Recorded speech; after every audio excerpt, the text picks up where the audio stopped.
हम लोगों के बीच में ऐसे हाथ खड़े करने की हमारे बीच में बहुत आउट है। और करना है। One more time.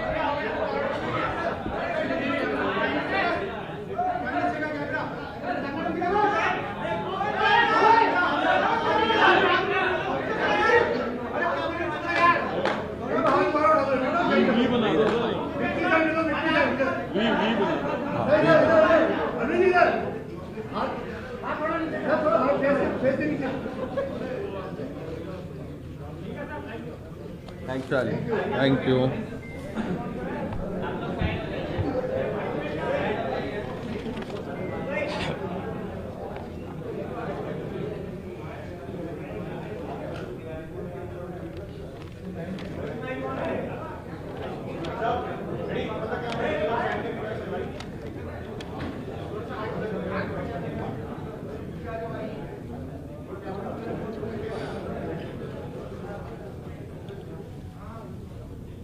Sandeep Pathak ji, Atishi जी,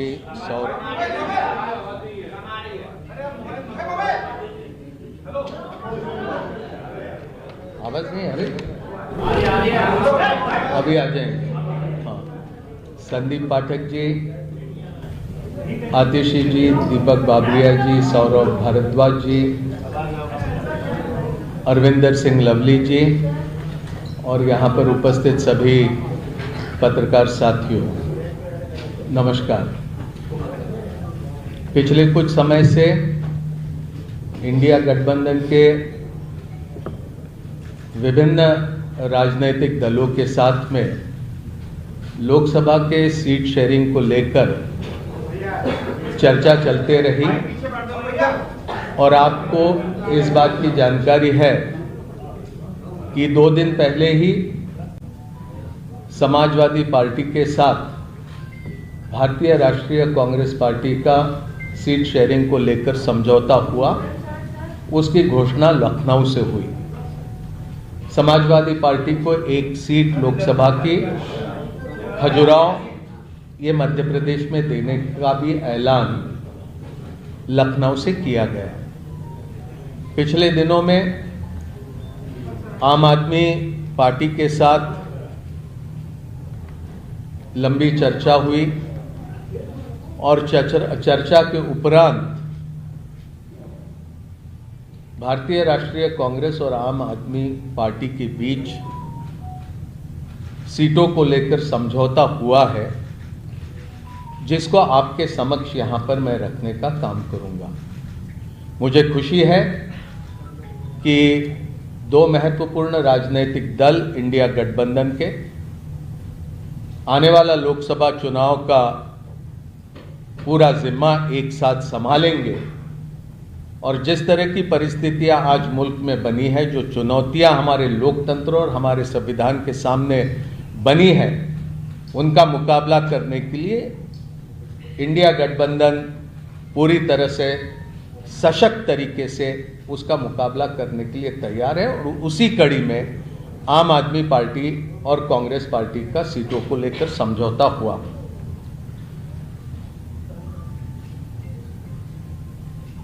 दिल्ली लोकसभा में 7 सीटें हैं। आम आदमी पार्टी 4 पे लड़ेगी। वो 4 सीटें नई दिल्ली, वेस्ट दिल्ली, साउथ दिल्ली और ईस्ट दिल्ली। कांग्रेस पार्टी 3 सीटों पर दिल्ली में चुनाव लड़ेगी, चांदनी चौक, नॉर्थ ईस्ट और नॉर्थ वेस्ट। गुजरात में 26 लोकसभा सीटें हैं, 24 पर कांग्रेस लड़ेगी, 2 सीटों पर आम आदमी पार्टी के प्रत्याशी रहेंगे। भरूच लोकसभा और भावनगर लोकसभा की ये सीटें होगी। हरियाणा में 10 लोकसभा सीटों में से 9 सीटों पर भारतीय राष्ट्रीय कांग्रेस लड़ेगी और 1 सीट जो कुरुक्षेत्र की है वहां पर आम आदमी पार्टी के प्रत्याशी लड़ेंगे। चंडीगढ़ को लेकर लंबी चर्चा हुई। लेकिन आखिरी में ये तय किया गया कि चंडीगढ़ में भारतीय राष्ट्रीय कांग्रेस के प्रत्याशी चुनाव लड़ेंगे। गोवा में भी, खास करके दक्षिण गोवा में विस्तार से चर्चा हुई, लेकिन फिर ये तय किया गया कि गोवा की दोनों सीटें ये भारतीय राष्ट्रीय कांग्रेस पार्टी लड़ेंगी। तो संक्षेप में ये सीटों को लेकर ये जानकारी आपके समक्ष रखनी थी। ये संभव है, दो अलग अलग राजनीतिक दल हम होने की वजह से अलग अलग चुनाव चिन्हों पर हम ये चुनाव लड़ेंगे, लेकिन हमारी जिम्मेदारी रहेगी कि दिल्ली में कांग्रेस पार्टी 3 पर प्रत्याशी रखने के बाद भी 7 पर हम किस तरह से कामयाब हो सकते हैं, उस दिशा में हमारा प्रयास रहेगा और हमारे तमाम कार्यकर्ता और नेता उस दिशा में प्रयास करेंगे।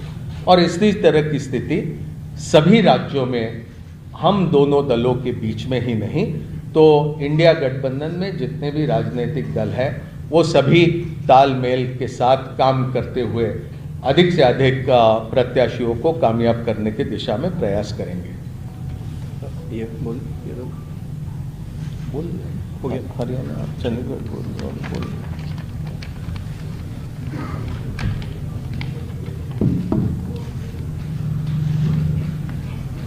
धन्यवाद मुकुल जी, आप सबका स्वागत है। तो सीटों के बारे में मुकुल जी ने सारे स्टेट्स का डिटेल में बता दिया है। मैं बस इतना ही कहना चाहता हूं कि आज देश जिस परिस्थिति से गुजर रहा है, जिस तरीके से भारतीय जनता पार्टी की सरकार सारी संस्थाओं को खत्म कर रही है एक एक करके, जिस तरीके से चुनावों की चोरी हो रही है, जिस तरीके से चुनावों की चोरी करने के लिए, चुनावों को जीतने के लिए विपक्षी नेताओं को जेल में डाला जा रहा है, जिस तरीके से किसानों के साथ अन्याय हो रहा है, जिस तरीके से पूरी देश की जनता बेरोजगारी, महंगाई से जूझ रही है, आज देश को एक ईमानदार और मजबूत विकल्प की जरूरत है।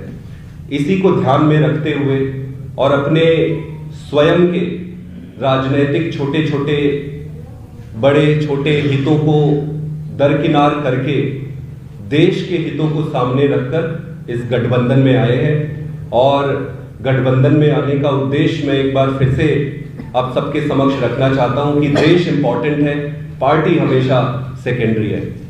इस चुनाव को हम इस तरीके से नहीं लड़ेंगे कि ये कांग्रेस यहां से लड़ेगी, आम आदमी पार्टी यहां से लड़ेगी। इस चुनाव को इंडिया लड़ेगी। कुछ सीटों पर आम आदमी पार्टी अपने कैंडिडेट उतारेगी और कुछ सीटों पर कांग्रेस अपने कैंडिडेट उतारेगी।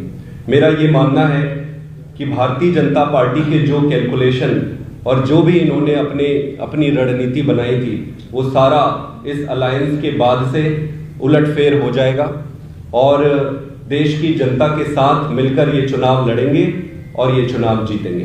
बहुत बहुत धन्यवाद। प्लीज।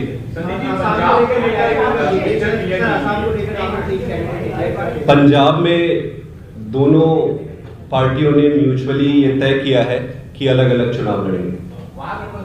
सवाल आपसे भी और बात की थी सर दोनों से, क्योंकि आप लोगों ने स्पष्ट किया 7 सीटों पर चुनाव जीतना है या बाकी सीटों पर जो चुनाव है वो जीतना है। तो ऐसे में क्या आपकी तरफ से जो स्टार प्रचारक होंगे वो कांग्रेस के लिए भी प्रचार करेंगे या और कांग्रेस के स्टार प्रचारक आप लोगों के लिए प्रचार करेंगे? दूसरा, क्योंकि ये अलायंस पहली बार नहीं हुआ है कि 2 विचार के लोग मिल रहे हो, हमने यूपी में भी देखा था और वो सफल नहीं हुआ था, मायावती और समाजवादी पार्टी। ऐसे अपने दूसरे कैडर को कैसे समझा पाएंगे कि जिनके खिलाफ आप विधानसभा में लड़ रहे हैं, जहां पर आप लोग एक है? दोनों सवाल का जवाब। देखिए, हमारा पूरा कैडर देश के लिए राजनीति में आया था। आज अगर हमारे कैडर से पूछोगे कि क्या इंपॉर्टेंट है, वो कहेगा कि देश इंपॉर्टेंट है और वो भली भांति आज की राजनीतिक परिस्थिति को समझ रहे हैं। तो मिलके लड़ेंगे, कैडर साथ में लड़ेगी। और रहा सवाल कैंपेन के छोटे छोटे जो प्रश्न आपने पूछे हैं, वो सारा मिलके जब स्ट्रैटेजी बनाएंगे तो उस पर डिस्कस कर लेंगे। लेकिन ये कैसे होगा कि पंजाब में आप लोग एक दूसरे के खिलाफ लड़ेंगे और बाकी जगह मिलजुल के लड़ेंगे? तो पब्लिक कंफ्यूजन होगी, वो कहेगी तो आप लोग एक ही हैं। नहीं, जनता बहुत समझदार है, जनता सब समझ रहा है। फैसल अहमद पटेल ने ट्वीट किया था कि कि उनकी राहुल गांधी से बात हो गई है, वो भरूच जीतेंगे, और कहीं ना कहीं ये भी कहा था कि कांग्रेस का कार्यकर्ता आम आदमी पार्टी के लिए कैंपेन नहीं करेगा भरूच। देखिए, सारी परिस्थितियों को समझकर राय मशवरा करके ये हमने फैसला किया है, ये दोनों राजनीतिक दलों के बीच में, और मुझे पूरा विश्वास है कि ये फैसले का सम्मान कांग्रेस का हर कार्यकर्ता करेगा और आम आदमी पार्टी के भी कार्यकर्ता ये समझौता पूरा इसको मानेंगे। मुकुल जी, मेरा सवाल है कि अभी जैसे संदीप जी ने कहा कि हम लोग जो है देश हित को आगे रख के आए हैं, पार्टी को पीछे रखा है, और उसी देश हित की बात करते हुए आप लोगों ने कई राज्यों में गठबंधन किया है, लेकिन वो जो है आपको पंजाब में क्यों नहीं हो रहा? पंजाब में आप एक दूसरे के विरोध में लड़ रहे हैं। देखिए, पंजाब की विशेष परिस्थितियाँ है, वो मेरे से बेहतर आप अच्छे से समझ सकते हैं, और उन परिस्थितियों को देखकर ये फैसला किया गया है कि वहाँ पर दोनों राजनीतिक दल ये अलग अलग से चुनाव लड़ेंगे। आम आदमी पार्टी अरविंद केजरीवाल की मुश्किलें बढ़ेगी अगर ये अलायंस हुआ। आम आदमी पार्टी ने प्रेस कॉन्फ्रेंस भी की थी, कांग्रेस इसे कैसे देखती है? क्या अरविंद केजरीवाल की मुश्किलें बढ़ेगी सीबीआई और ईडी को लेकर? ये आम आदमी पार्टी संभावना जता रही है अलायंस के बाद में। आपसे सवाल है। देखिए, ये सिर्फ आम आदमी पार्टी या आम आदमी पार्टी के नेता अरविंद केजरीवाल जी तक के ही ये प्रश्न सीमित है, ऐसा मैं नहीं मानता हूँ। आज जिस तरह की परिस्थितियाँ भारतीय जनता पार्टी ने देश की राजनीति में खड़ी करी है, पूरे मुल्क में एक तरह से कहे कि ये लोकतंत्र के सामने चुनौती है। हर किसी के ऊपर ईडी, हर किसी के ऊपर सीबीआई, हर किसी के ऊपर इनकम टैक्स, हर किसी के ऊपर इस तरह से दबाव डालने की राजनीति भारतीय जनता पार्टी कर रही है, जो हम समझते हैं कि भारत के लोकतंत्र के लिए बहुत खतरनाक है। और इसका मुकाबला सिर्फ आम आदमी पार्टी ही नहीं, भारतीय राष्ट्रीय कांग्रेस ही नहीं, भारत के लोग इसका मुकाबला करेंगे। Thank you. Thank you.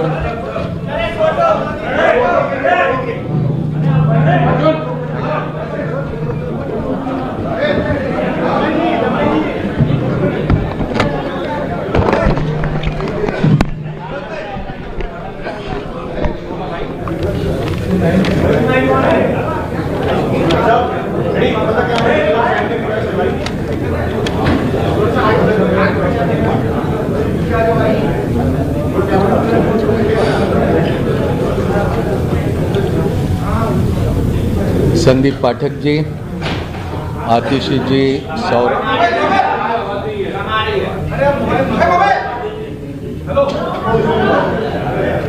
आवाज नहीं आ रही, अभी आ जाएंगे। हाँ, संदीप पाठक जी, आतिशी जी, दीपक बाबरिया जी, सौरभ भारद्वाज जी, अरविंदर सिंह लवली जी, और यहाँ पर उपस्थित सभी पत्रकार साथियों, नमस्कार। पिछले कुछ समय से इंडिया गठबंधन के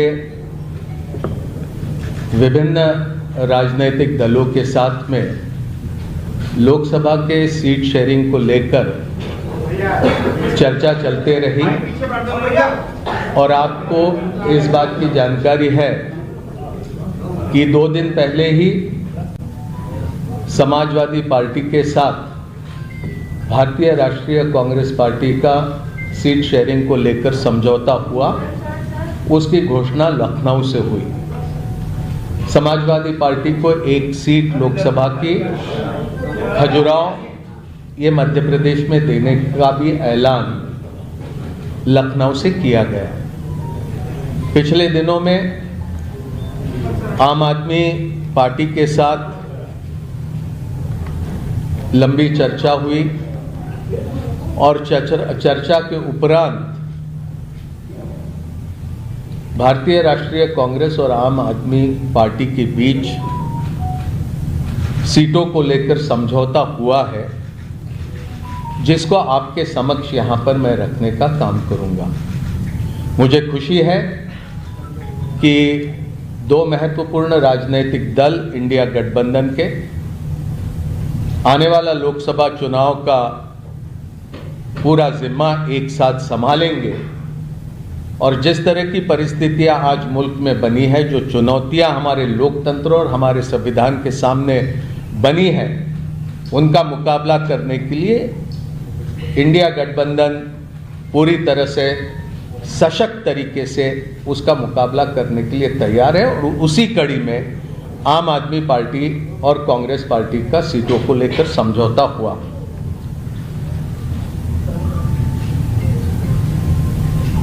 दिल्ली लोकसभा में 7 सीटें हैं। आम आदमी पार्टी 4 पे लड़ेगी। वो 4 सीटें नई दिल्ली, वेस्ट दिल्ली, साउथ दिल्ली और ईस्ट दिल्ली। कांग्रेस पार्टी 3 सीटों पर दिल्ली में चुनाव लड़ेगी, चांदनी चौक, नॉर्थ ईस्ट और नॉर्थ वेस्ट। गुजरात में 26 लोकसभा सीटें हैं, 24 पर कांग्रेस लड़ेगी, 2 सीटों पर आम आदमी पार्टी के प्रत्याशी रहेंगे। भरूच लोकसभा और भावनगर लोकसभा की ये सीटें होगी। हरियाणा में 10 लोकसभा सीटों में से 9 सीटों पर भारतीय राष्ट्रीय कांग्रेस लड़ेगी और 1 सीट जो कुरुक्षेत्र की है वहां पर आम आदमी पार्टी के प्रत्याशी लड़ेंगे। चंडीगढ़ को लेकर लंबी चर्चा हुई, लेकिन आखिरी में ये तय किया गया कि चंडीगढ़ में भारतीय राष्ट्रीय कांग्रेस के प्रत्याशी चुनाव लड़ेंगे। गोवा में भी, खास करके दक्षिण गोवा में विस्तार से चर्चा हुई, लेकिन फिर ये तय किया गया कि गोवा की दोनों सीटें ये भारतीय राष्ट्रीय कांग्रेस पार्टी लड़ेंगी। तो संक्षेप में ये सीटों को लेकर ये जानकारी आपके समक्ष रखनी थी।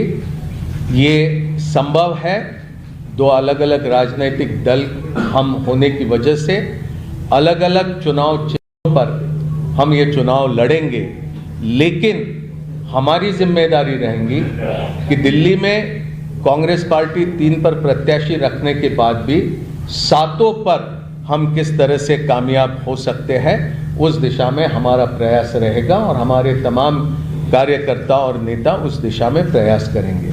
और इसी तरह की स्थिति सभी राज्यों में हम दोनों दलों के बीच में ही नहीं, तो इंडिया गठबंधन में जितने भी राजनीतिक दल हैं वो सभी तालमेल के साथ काम करते हुए अधिक से अधिक प्रत्याशियों को कामयाब करने की दिशा में प्रयास करेंगे।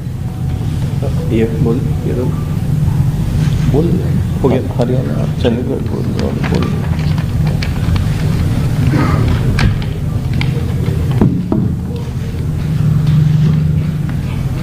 धन्यवाद मुकुल जी, आप सबका स्वागत है। तो सीटों के बारे में मुकुल जी ने सारे स्टेट्स का डिटेल में बता दिया है।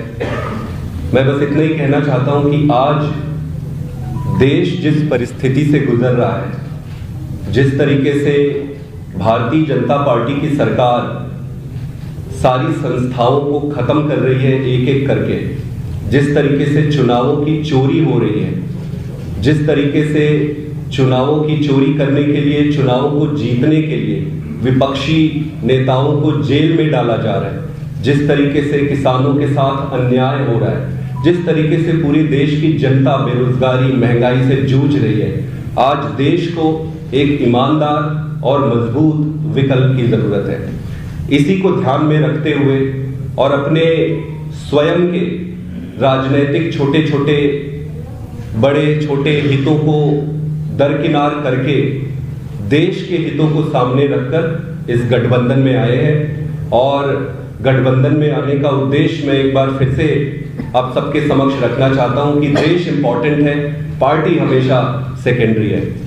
इस चुनाव को हम इस तरीके से नहीं लड़ेंगे कि ये कांग्रेस यहां से लड़ेगी, आम आदमी पार्टी यहां से लड़ेगी। इस चुनाव को इंडिया लड़ेगी। कुछ सीटों पर आम आदमी पार्टी अपने कैंडिडेट उतारेगी और कुछ सीटों पर कांग्रेस अपने कैंडिडेट उतारेगी।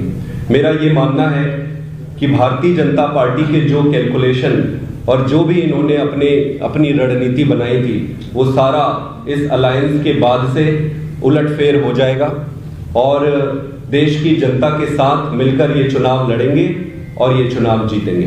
बहुत बहुत धन्यवाद। प्लीज। पंजाब में दोनों पार्टियों ने म्यूचुअली ये तय किया है कि अलग अलग चुनाव लड़ेंगे। सवाल आपसे भी मुख्य बात की थी सर, दोनों से, क्योंकि आप लोगों ने स्पष्ट किया 700 सीटों का चुनाव जो है जीतना है या बाकी सीटों का जो चुनाव है वो जीतना है। तो ऐसे में क्या आपकी तरफ से जो स्टार प्रचारक होंगे वो कांग्रेस के लिए भी प्रचार करेंगे या और कांग्रेस के स्टार प्रचारक आप लोगों के लिए प्रचार करेंगे?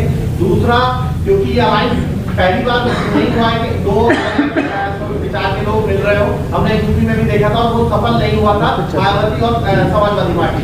ऐसे अपने निचले कैडर को कैसे समझा पाएंगे कि जिनके खिलाफ आप विधानसभा में लड़ रहे हैं, जहां पर आप लोग एक है? दोनों सवाल का जवाब देखिए, हमारा पूरा कैडर। तो दोस्तों, अभी आप सुन रहे थे यहां एक बहुत बड़ी प्रेस कॉन्फ्रेंस आम आदमी पार्टी और कांग्रेस के बीच, और एक और भी तमगा जो है वो जुड़ता हुआ, एक और सितारा यहां बुलंद होता हुआ आम आदमी पार्टी में और आम आदमी पार्टी और कांग्रेस के बीच इंडिया गठबंधन में कह लें, क्योंकि इंडिया गठबंधन में अभी से ठीक 2 दिन पहले समाजवादी पार्टी के साथ और कांग्रेस के साथ सीट शेयरिंग की बात हो गई थी, और अब यहां आम आदमी पार्टी और कांग्रेस के साथ सीट शेयरिंग की बात अभी आप देख रहे थे। और बहुत ही दिलचस्प यहां कहानी जो है वो आगे बढ़ते हुए इंडिया गठबंधन की दिखाई दे रही है। इस चर्चा में हमारे साथ मौजूद है हमारे साथी अमलेंदु उपाध्याय जी, उनको भी स्क्रीन पे ले आइए। और लेकिन उससे पहले जरा आप देख लीजिए, आम आदमी पार्टी और कांग्रेस गठबंधन के बीच जो है सीटों की शेयरिंग हो गई है, और गुजरात में 2 और हरियाणा में 1 सीट पर आम आदमी पार्टी चुनाव लड़ेगी, जबकि आम आदमी पार्टी और कांग्रेस की दिल्ली में भी डील हो गई है। दिल्ली में 4 सीटों पर आम आदमी पार्टी और 3 सीटों पर कांग्रेस लड़ेगी चुनाव। 3 सीटों पर कांग्रेस तो 4 सीटों पर आम आदमी पार्टी। ये आप देख रहे हैं बहुत ही अभी की सबसे बड़ी खबर, इस ब्रेकिंग न्यूज में आप तक हम पहुंचा रहे हैं। आम आदमी पार्टी और कांग्रेस गठबंधन के तहत जो है आगे की डीलिंग पक्की हो गई है, उस डील में क्या कुछ हुआ है वो आप तक हम रख रहे हैं। गुजरात में 2 सीटों पर, कुल 26 सीटें हैं गुजरात, जिसमें से 2 सीटों पर आम आदमी पार्टी, और हरियाणा में जो 10 सीटें हैं हरियाणा की, उसमें से 1 सीट पर आम आदमी पार्टी, बाकी 9 सीटों पर आप जानते हैं कि कांग्रेस पार्टी चुनाव लड़ेगी। और इधर दिल्ली में 3 सीटों पर कांग्रेस और 4 सीट पर आम आदमी पार्टी चुनाव लड़ेगी। पंजाब में फ्रेंडली मैच होगा, यानी पंजाब में सीटों का बंटवारा नहीं हुआ है, लेकिन वहां दोनों दल आपस में चुनाव लड़ेंगे। फ्रेंडली मैच पंजाब में, लेकिन चंडीगढ़ की 1 सीट, जी हां, चंडीगढ़ की 1 सीट जिस पर कांग्रेस चुनाव लड़ेगी, तो डील फाइनल हो गई दिल्ली में भी और उधर चंडीगढ़ में भी, पंजाब में, हरियाणा में, गोवा में, गुजरात में, इन तमाम राज्यों में आम आदमी पार्टी और कांग्रेस के बीच एक सीटों के बंटवारे की बात जो है वो फाइनल, और इसे अब पब्लिक कर दिया गया है प्रेस कॉन्फ्रेंस के जरिए। प्रेस कॉन्फ्रेंस में ये तमाम बातें हुई, ये सारी बातें अभी आप सुन रहे थे, देख रहे थे। और सबसे बड़ी बात कि यहां से इंडिया गठबंधन कितना मजबूत होता हुआ दिखाई दे रहा है। और एक बात अभी आपने सुन ली कि जैसे दिल्ली में 7 सीटें हैं, 7 में से 4 सीटों पर आम आदमी पार्टी चुनाव लड़ेगी, 3 सीटों पर कांग्रेस पार्टी चुनाव लड़ेगी, लेकिन 7 की 7 सीटें जिताकर लाने का वादा कांग्रेस पार्टी कर रही है। मुकुल वासनिक कह रहे हैं, अमरिंदर सिंह लवली कह रहे हैं, अभी आप अरविंदर सिंह लवली अभी आप सुन रहे थे। तो ये तमाम बातें जो है बहुत इंपॉर्टेंट है। अमलेंदु उपाध्याय जी, पहला ओपनिंग कमेंट आपसे चाहूंगा। राजीव जी, ये बहुत अच्छा एक तरीके से कहा जाए, इंडिया गठबंधन के अंदर ये इम्पैक्ट हुआ है, एक तरीके से गठबंधन की जो सीट शेयरिंग हुई है उससे इंडिया गठबंधन को काफ़ी मजबूती होगी। और जो बड़े राज्य जहाँ से भारतीय जनता पार्टी कहा जाए एक तरीके से ज़्यादा सीटें लेकर के आई थी, दिल्ली में तो सारी की सारी सीटें उसकी थी, गुजरात में भी उसकी सारी की सारी सीटें थी, तो ऐसे जगहों पर भारतीय जनता पार्टी के लिए अब चुनौती बहुत तगड़ी हो जाएगी। जिस तरीके से कल आम आदमी पार्टी ने प्रेस कॉन्फ्रेंस की, सौरभ भारद्वाज, संदीप पाठक और आतिशी ने, तो सबने यही बात कही थी कि भारतीय जनता पार्टी को परेशानी इसलिए हो रही है कि जहां आम आदमी पार्टी और कांग्रेस एकजुट हो गए हैं, तो वहां एक तरीके से कहा है वोटों का बंटवारा अब इंडिया गठबंधन के बीच नहीं होगा, और भारतीय जनता पार्टी को वहां फायदा यही हुआ था। राजीव, गुजरात के विधानसभा चुनाव में भी आपने देखा कि आम आदमी पार्टी वहां लगभग 12% के आसपास वोट ले गई, और उससे कांग्रेस को जबरदस्त नुकसान हुआ, और भारतीय जनता पार्टी ने वहां क्लीन स्वीप कर दिया। तो अब ये स्थितियां नहीं होंगी इन बड़े राज्यों में जहां से ज्यादा सीटें आ रही है भारतीय जनता पार्टी के पास है, तो भारतीय जनता पार्टी को इससे परेशानी बढ़ेगी। राजीव, बिल्कुल भारतीय जनता पार्टी को परेशानी बढ़ेगी। गोवा में 2 सीटें हैं, दोनों की दोनों सीटों पर कांग्रेस पार्टी चुनाव लड़ेगी, गोवा की दोनों सीटों पर कांग्रेस पार्टी चुनाव लड़ेगी। आप याद कीजिए कि गोवा का जो विधानसभा चुनाव था उसमें यहां आम आदमी पार्टी ने कांग्रेस को काफी परेशान किया था और फाइनली वहां बीजेपी को फायदा हुआ। आम आदमी पार्टी को वहां 5% से ज्यादा मत मिले थे गोवा में। और लेकिन इस बार 2 सीटें, वो विधानसभा की बात कर रहा हूं, लोकसभा में दोनों सीटों पर कांग्रेस लड़ेगी और इन दोनों सीटों के लिए आम आदमी पार्टी और कांग्रेस के बीच सहमति हो गई। यानी आम आदमी पार्टी भी वहां हो सकता है अरविंद केजरीवाल जाएं और राहुल गांधी भी जाएं और दोनों की साझा रैली हो। ऐसा ही हाल, सूरत हाल आप देखिए, चंडीगढ़ की एक सीट है, उस एक सीट के लिए भी चुनाव और उसमें कांग्रेस पार्टी वहां एक सीट के लिए भी चुनाव लड़ेगी। ऐसा ही हाल जो है वो है इधर हरियाणा का। हरियाणा में कुल 10 सीटें हैं, 10 में से एक सीट आम आदमी पार्टी को और 9 सीटों पर कांग्रेस पार्टी चुनाव लड़ रही है। हरियाणा में भी डील पक्की, गोवा में डील पक्की, गुजरात में भी डील पक्की। गुजरात की 26 सीटें, 26 में से 2 सीटें आम आदमी पार्टी को, 24 सीटें कांग्रेस पार्टी को। तो यहां जो गुजरात में भी परेशानी अमलेंदु जी लग रही थी, वो परेशानी भी यहां दूर है। और तस्वीरें जरा जो अभी प्रेस कॉन्फ्रेंस की थी वो भी स्क्रीन पर ले आइए। प्रेस कॉन्फ्रेंस में कौन कौन लोग थे वो तस्वीरें अगर जो हम अभी लाइव दिखा रहे थे उसको भी लेके आइए कि क्या कुछ चल रहा था। तो तस्वीरें प्रेस कॉन्फ्रेंस के जरिए 11:30 बजे प्रेस कॉन्फ्रेंस की घोषणा होती है कि प्रेस कॉन्फ्रेंस करने जा रही है कांग्रेस पार्टी और आम आदमी पार्टी। साझा प्रेस कॉन्फ्रेंस के लिए हम लोग तैयार भी बैठे थे, कल से इसकी चर्चा हो रही थी, लेकिन आज अमलेंदु जी यहां पर खबरें जो हैं वो बहुत ही एक स्पष्ट खबर, एक साफ खबर यहां साफ साफ आ रही है। यहां एक रूपरेखा जो आम आदमी पार्टी और कांग्रेस के बीच अभी तक जिसकी बात कही जा रही थी कि बन नहीं रही है, लेकिन यह बात यहां बन गई और अब पब्लिक कर दिया गया है। और यहीं से एक परेशानी का सबब जो है वो मोदी जी के लिए खड़ा होता है। और कितनी परेशानी अब इन राज्यों में, देखिए बिहार में बात हो गई है, बात फाइनल है बिहार में सीटों के बंटवारे को लेकर। किसी भी दिन आप प्रेस कॉन्फ्रेंस देख लेंगे, वहां तेजस्वी यादव वाम दल और कांग्रेस का पहले से गठबंधन है। आप आइए तो झारखंड में वहां भी पहले से गठबंधन है झारखंड मुक्ति मोर्चा के साथ में, और वहां भी आरजेडी है, वाम दल है, ये सब एक साथ मिले हुए हैं, ये सब जो है इंडिया गठबंधन के हिस्सा हैं। आप आइए इधर उत्तर प्रदेश, तो यहां भी अब गठबंधन हो चुका है कांग्रेस पार्टी और समाजवादी पार्टी के साथ। और अब मन डोल रहा है चौधरी साहब का, चौधरी साहब मतलब जयंत चौधरी का, उनका मन भी डोलने लगा है। तो यह हो गया उत्तर प्रदेश का हाल। अब सूरत हाल आइए दिल्ली का आप देख लीजिए, दिल्ली में भी डील पक्की हो गई है, उसकी खबर आ गई है। सबसे बड़ी बात यहां 3 नेताओं के साथ चल रही थी। पहला नेता समाजवादी पार्टी का अखिलेश यादव, उनके साथ डील होगी कि नहीं होगी। दूसरा नेता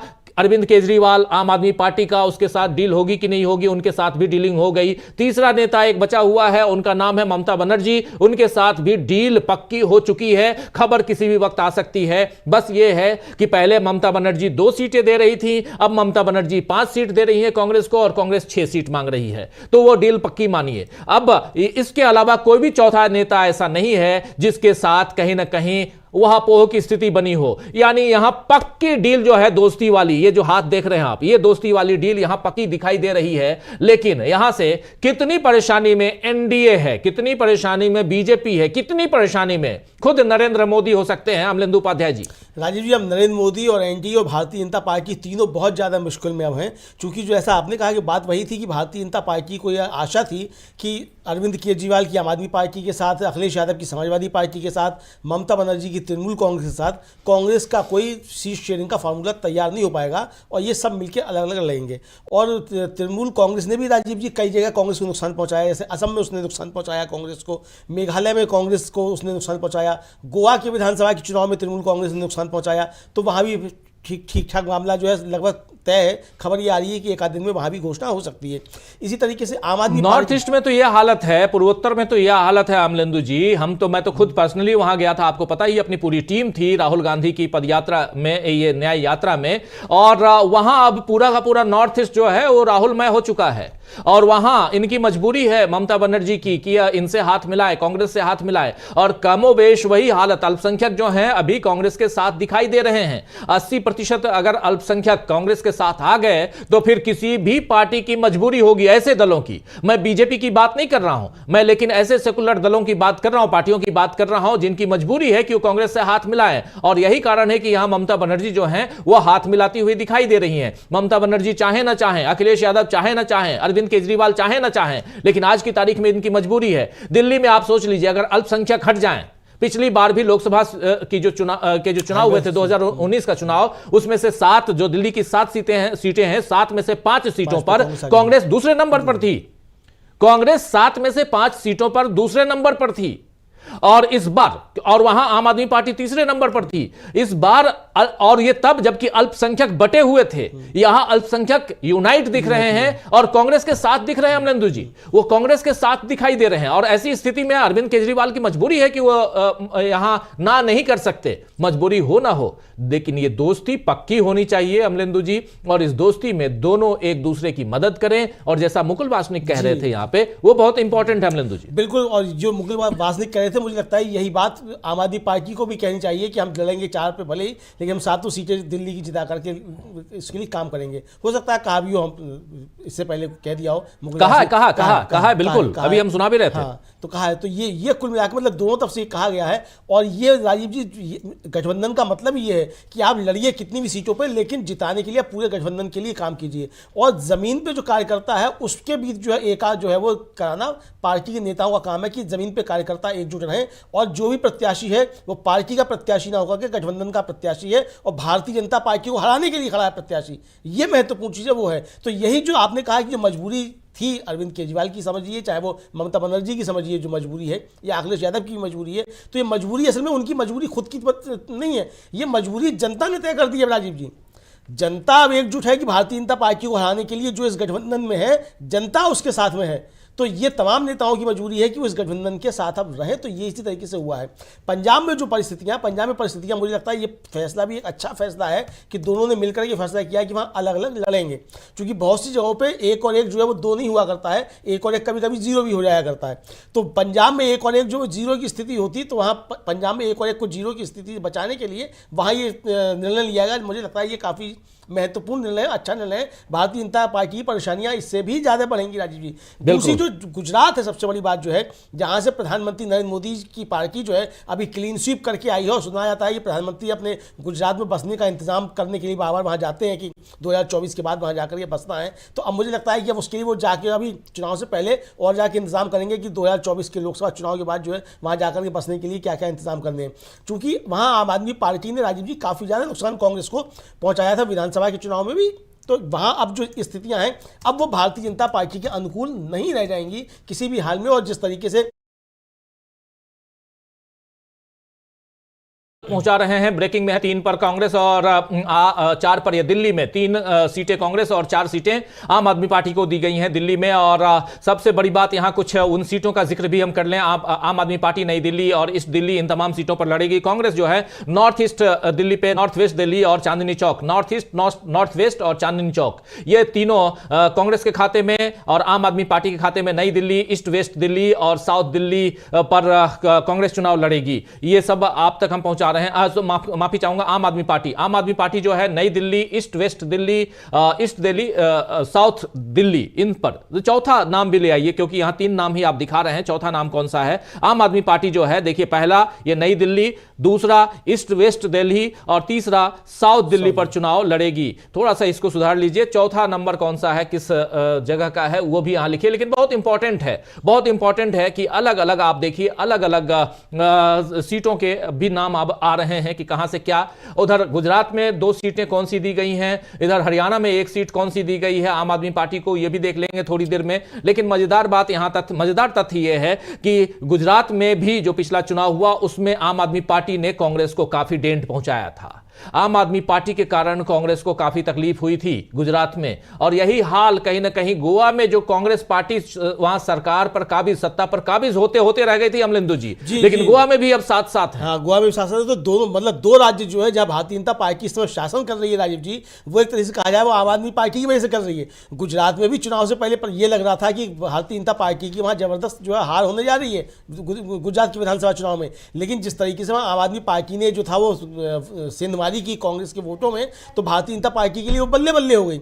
और भारतीय जनता पार्टी जो है मतलब एक तरीके से कहा जाए जबरदस्त क्लीन स्वीप की तरफ जो बढ़ गई गुजरात में। तो अब वो स्थितियां भारतीय जनता पार्टी के लिए नहीं, भारतीय जनता पार्टी आशा यही कर रही थी कि समझौता नहीं होगा तो लोकसभा चुनाव में भी भारतीय जनता पार्टी के लिए गुजरात में वही स्थितियां होंगी जो विधानसभा के चुनाव में हुई थी। लेकिन अब वो स्थितियां एकदम से पलट गई हैं।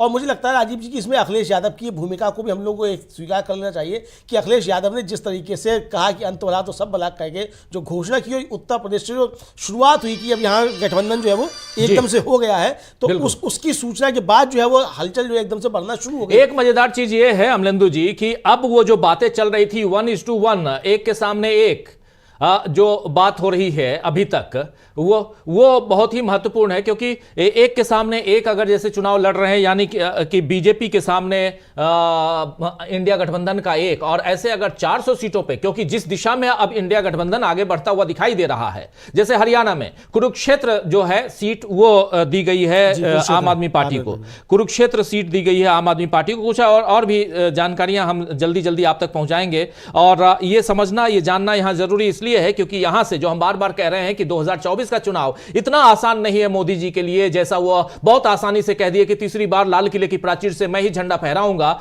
ये जो बात कहना, या तीन बार जो संसद के अंदर यानी सदन के अंदर उन्होंने पार्लियामेंट में भाषण दिया, उस भाषण में भी उन्होंने कह दिया कि मैं पिछले 1.5 साल से मैं अगले टर्म में क्या कुछ करना है, कैसे बड़े बड़े फैसले लेने हैं, उसके लिए 1.5 साल से काम कर रहा हूं, ये सब जो उन्होंने कहा, तो ये बहुत इंपॉर्टेंट। लेकिन अभी जरा आगे बढ़े उससे पहले अरविंदर सिंह लवली की जो बाइट है वो क्या कुछ कह रहे हैं। अरविंदर सिंह लवली आप जानते हैं कांग्रेस पार्टी के दिल्ली के अध्यक्ष हैं। दिल्ली के अध्यक्ष अरविंदर सिंह लवली कांग्रेस पार्टी की तरफ से इस प्रेस कॉन्फ्रेंस में मौजूद थे, क्या कुछ कह रहे हैं जरा सुन लेते हैं। 4-3 और के फॉर्मूले पर बातचीत हुई है, कौन कौन से सीटों को फॉर्मुलाइज किया गया है, एक बार एक्सटेंडेड बता दीजिए। देखिए, ऐसा है कि कांग्रेस पार्टी जो है वो नॉर्थ ईस्ट, चांदनी चौक और नॉर्थ वेस्ट सीट लड़ेगी। नई दिल्ली, वेस्ट दिल्ली, साउथ दिल्ली और ईस्ट दिल्ली के ऊपर आम आदमी पार्टी चुनाव लड़ेगी। और इंडिया अलायंस का हिस्सा होने के नाते हमने पहले भी कहा था, जो हमारे पार्टी हाईकमान का आदेश होगा, दिल्ली का कांग्रेस का कार्यकर्ता उसको फॉलो करेगा।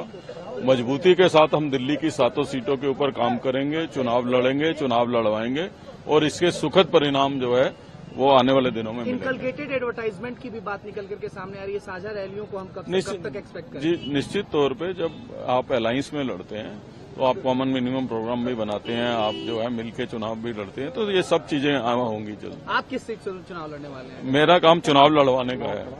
हमारे साथ दिल्ली कांग्रेस अध्यक्ष। तो सुन रहे थे आप अभी, ये अरविंदर सिंह लवली हैं जो कांग्रेस के अध्यक्ष हैं, दिल्ली कांग्रेस के अध्यक्ष, प्रदेश अध्यक्ष, और ये अपनी बात बता रहे थे और साफ साफ वो कह रहे थे कि कहां आम आदमी पार्टी जो है वो दिल्ली में नई दिल्ली, वेस्ट दिल्ली, साउथ दिल्ली और ईस्ट दिल्ली से चुनाव लड़ेगी। आम आदमी पार्टी इन 4 सीटों से चुनाव लड़ेगी, जिसमें है नई दिल्ली है, न्यू दिल्ली, फिर वेस्ट दिल्ली है यानी पश्चिमी दिल्ली, और साउथ दिल्ली यानी दक्षिणी दिल्ली है, और ईस्ट दिल्ली यानी पूर्वी दिल्ली है। तो पूर्वी दिल्ली, पश्चिमी दिल्ली, साउथ दिल्ली यानी दक्षिणी दिल्ली और नई दिल्ली, ये 4 सीटें आम आदमी पार्टी को और लोकसभा की, और कांग्रेस को north east Delhi, north east यानी कि उत्तर पूर्व दिल्ली, नॉर्थ वेस्ट दिल्ली यानी उत्तर पश्चिम, और चांदनी चौक से क्या अलका लांबा चुनाव लड़ेगी? ऐसे ही लग रहा है, संभावना ऐसा ही लग रहा है। चांदनी चौक इसलिए मांगा गया है क्योंकि वहां से अलका लांबा चुनाव लड़े, देखा जाएगा। लेकिन ये मजेदार है, ये तो हो गया दिल्ली का हाल। और पिछली बार आपको याद होगा कि चांदनी चौक से किसने चुनाव लड़ा था अमलेंदु जी?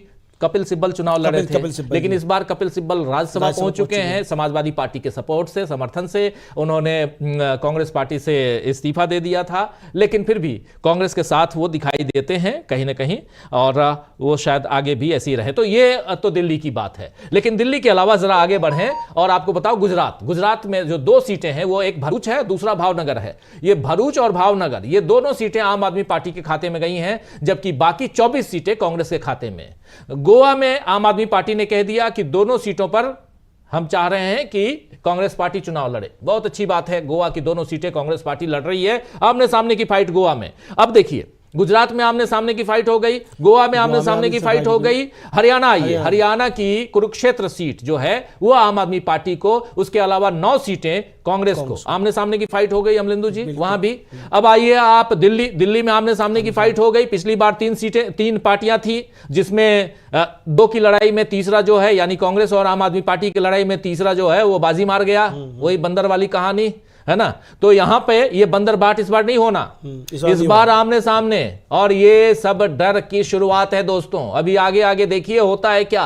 अच्छा, एक और इंपॉर्टेंट जानकारी आपको दे दूं, बार बार मैं कह रहा था कि वहां आमने सामने की फाइट होगी, फ्रेंडली फाइट होगी पंजाब, लेकिन पंजाब के बारे में इसी प्रेस कॉन्फ्रेंस में कहा गया कि पंजाब को लेकर अभी कोई अपडेट हम नहीं देंगे, अभी हमारी बातचीत चल रही है, हमको कैसे लड़ना है, किस ढंग से लड़ना है, यह हम आपको बताएंगे। यानी पंजाब पे अभी फाइनल नहीं हुआ है। और ऐसा ही यहां से एक कहानी यहां पे जो खत्म होती है, सीट शेयरिंग होगी कि नहीं होगी, अरविंद केजरीवाल आएंगे कि नहीं आएंगे। आप याद कीजिए, अभी से 4 दिन पहले मैंने पर्सनली अपने शो न्यूज पॉइंट में कहा था अमलेंदु जी कि अरविंद केजरीवाल से भी डील पक्की हो गई, 2-4 दिनों में वो खबर देख लीजिएगा। और ये आज ये डील पक्की की खबर हम आप तक पहुंचा रहे हैं दोस्तों। उसी शो में मैंने ये भी कहा था कि समाजवादी पार्टी के मुखिया अखिलेश यादव से डील पक्की हो गई है, 2-1 दिन में वो खबर भी आ जाएगी। वो खबर आ गई।